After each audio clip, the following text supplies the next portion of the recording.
Hi, while I have a minute alone, let me just hash something out with you that I was overhearing a conversation last night.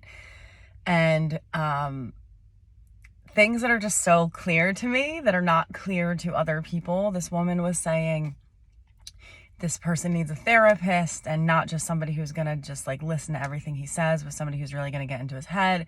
And she's saying that this person is emotionally and verbally abusive to her. And you can see that she is feeling like a victim and she is feeling beaten down, which is what verbal and emotional and narcissistic abuse does to you. But the problem with this dynamic is that the more she resorts to victimhood and feeling beaten down and says that he's an abuser, you have to understand that in the mind of an abuser like that, just hear me out, they take that scent of victimization. They're not even saying it's weakness. They're not even pecking at you because they feel the weakness. The second you step into that energetic state that this woman was speaking from, she's prey because somebody who feels entitled to belittle her feels entitled to be the only victim in the room. So the second she starts to go, oh, this is harming me, I'm a victim, the rage happens from this other person because this other person legitimately feels entitled to be a victim. And when he victimizes her, and she receives the victimization as victimization and does not fight back or like be in a physical body that doesn't cower, that becomes his prey because all of a sudden he changes from I'm no longer a victim, I'm a perpetrator, and I'm perpetrating you because you're acting like a victim when really you victimized me. Because that's what his agenda is, to like make her, beat her down enough to make her think that she's perpetrating him when really she's not doing anything.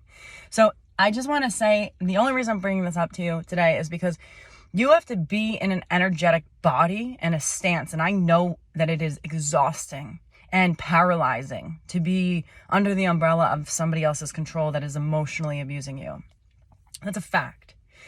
But the more you become exhausted by it, the more you become beaten down by it, the more you become prey to it. Because all of a sudden they see you as, look at this person acting like a victim when I'm the victim.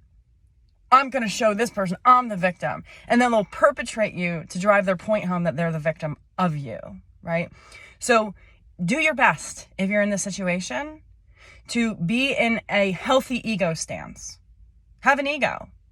Have an ego. Right? We don't want to dissolve our ego into complete victimhood and diffuse personality that you don't have any edges whatsoever, because that is when people can get in.